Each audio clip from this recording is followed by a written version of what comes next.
નમસ્કાર દર્શક મિત્રો, આપ જે છો SKS ન્યૂઝ 24 સમાચારની વાત કરીએ તો રાજુલા શહેરના કન્યા શાળા નંબર 3 નજીક ભૂગર્ભ ગટરના પાણી ઉભરાતા શાળાના બાળકોને સ્થાનિક રહીશો પરેશાન થયા છે। નગરપાલિકાના તાકીદે સમસ્યાના પ્રશ્નોનું નિરાકરણ કરવા માંગ ઉઠવા પામી છે। રાજુલા શહેરના શક્તિ ચોક મહેંદીપાન નજીક આવેલ કન્યા શાળા નંબર 3 પાસે ભૂગર્ભ ગટરોના પાણી ઉભરાતા સ્થાનિકો પરેશાન થયા છે। અહીં છેલ્લા ઘણા સમયથી ભૂગર્ભ ગટરોના પાણી રોડ પર ફરી વળ્યા છે અને ભૂગર્ભ ગટરનું દૂષિત પાણી રોડ પર ફરી વળતા શાળાએ જતા આવતા સમયે બાળકોને મુશ્કેલી પડી રહી છે, તેમજ અહીંયાના સ્થાનિક રહીશોને ભારે હાલાકી ભોગવવી પડે તેવી સ્થિતિ સર્જાઈ છે।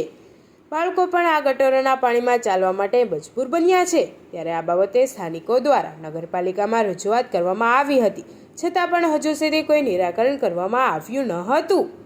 તેના કારણે હવે નગરપાલિકાને લોકોને પડતી સમસ્યાનો હલ કરવામાં કોઈ રસ ના હોય તેવી ચર્ચાઓ ચાલી રહી છે અને છેલ્લા 10 થી 15 દિવસથી ગટરના પાણી ઉભરાવાની સમસ્યાથી સ્થાનિકો પરેશાન થયા છે। ત્યારે આ સમસ્યાનો હલ ક્યારે થશે? શું આવી જ રીતે સ્થાનિક હજુ પણ પરેશાન થતા રહેશે? નગરપાલિકા દ્વારા સમસ્યાનો ઉકેલ લાવશે ખરી?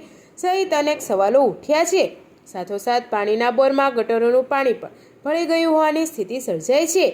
ત્યારે હવે નગરપાલિકા દ્વારા વહેલી તકે અહીંના લોકોની સમસ્યાનો વહેલીમાં વહેલી તકે હલ કરવામાં આવે તેવી માંગ ઉઠી છે। જોઈએ સ્થાનિક રહીશો શું કહી રહ્યા છે। અજીતભાઈ કાચા, આ મહેંદીપાનના ગલા પાસે અમે રહીએ છીએ। આ વર્ષોની તકલીફ છે, આનો કોઈ નિકાલ આવતો નથી। પાલિકામાં રજૂઆત કરવા છતાં એમ કે છે જેટી મશીન અમારું જાફરાબાદ ગયું છે, આવશે ત્યારે તમારો પ્રશ્ન સોલ્વ થશે। અમારે દારમાં ગટરનું પાણી ભળી ગયું છે, અમારે આમાં દાર જ છે, પાણીની લાઈન નથી, છતાં કોઈ આનો નિકાલ થતો નથી। અમારે ગામમાં રહેવાનું કે શું કરવાનું બધું અમારે ક્લિયર જોઈએ। જે ભૂંગળાનો પ્રશ્ન છે, જે કાંઈ કરવું પડે એ તમારી જવાબદારી છે। વેરો લેવા માટે દર વર્ષે આવતા રહ્યો, મત લેવા માટે આવો છો તો કરીને શું આપો છો તમે અમને? ધાર્મિક અહીંયા દરરોજ પાણી ખરાબ વાસ આવે અને અમારે સ્કૂલ જતા બહુ તકલીફ પડે છે અને ચોપડા ખરાબ થાય છે। ઘણી વખત આ પડ્યા ઘણા દિવસથી આ બહુ તકલીફ। આ બાબતે નગરપાલિકાના પૂર્વ પ્રમુખ અને આમ આદમી પાર્ટીના નેતા રમેશભાઈ કાતરિયાએ જણાવેલ કે શક્તિ ચોક પાસે કન્યા શાળા નંબર 3 નજીક છેલ્લા ઘણા સમયથી ગટરોના પાણી ઉભરાઈ જવાની સમસ્યા સર્જાઈ છે। અહીં સ્થાનિકો દ્વારા નગરપાલિકાને આ બાબતે રજૂઆત કરવામાં આવી, છતાં પણ કોઈ સમસ્યાનું નિવારણ આવ્યું નથી અને નગરપાલિકાનું જેટિંગ મશીન પણ નથી અને જાફરાબાદ ગયું હોવાની વિગતો મળી હતી। પરંતુ અહીં આ વિસ્તારના ગટરના દૂષિત પાણી ઉભરાતા શાળાએ જતા બાળકો અને સ્થાનિક રહીશોને ભારે મુશ્કેલી પડી રહી છે। ત્યારે સ્થાનિકોની સમસ્યાનો નગરપાલિકા હવે હલ ક્યારે કરશે અને નગરપાલિકાના ચીફ ઓફિસરને ટેલિફોનિક વાત કરી જાણ કરવામાં આવી છે, પરંતુ આજ દિન સુધી કોઈ ઉકેલ આવ્યો નથી। ત્યારે હવે નગરપાલિકા દ્વારા વહેલામાં વહેલી તકે અહીંના સ્થાનિક લોકોનો પ્રશ્નનું વહેલીમાં વહેલી તકે નિરાકરણ કરવામાં આવે તેવી માંગ ઉઠી છે।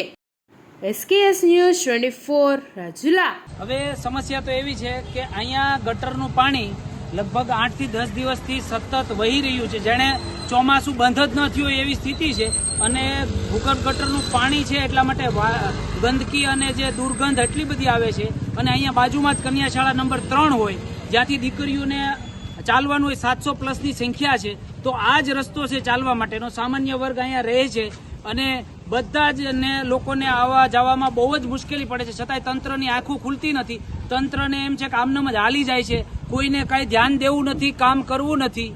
અને વાત કરી છે અહીંના રહીશનો સાથે મારે વાત થઈ તો એમણે એવું કીધું કે અમે ત્યાં વાતચીત કરી છે તો સ્ટાફમાંથી એવો જવાબ આપ્યો છે કે જે નગરપાલિકાનું જેટિંગ મશીન છે એ હાલમાં હીરાભાઈના કહેવાથી ક્યાંક જતું રહ્યું છે, એટલે હવે જાફરાબાદ ગયું હોય કે ક્યાં મોકલ્યું છે હીરાભાઈને એ હીરાભાઈ જ જવાબ દઈ શકશે એવું ત્યાંના નોકરિયાતો કહે છે। એટલે 5-6 દિવસથી જેટિંગ મશીન નથી, એના હિસાબે આ વિસ્તારના લોકો હેરાન થાય છે કે ભાઈ આ તમે કોઈ ઉપર ઉપકાર નથી કરતા, તમારું કામ છે અને તમારું કામ કરો અને આ લોકો તે વેરા ભરે છે, ટેક્સ ભરે છે, એના પૈસાનું કામ છે, તો વહેલી તકે આને આમાંથી બહાર લાવો અને આ એક અડધી કલાકનું કામ છે, જો વ્યવસ્થિત કરવામાં આવે તો, પણ છતાં એને નથી કરવું।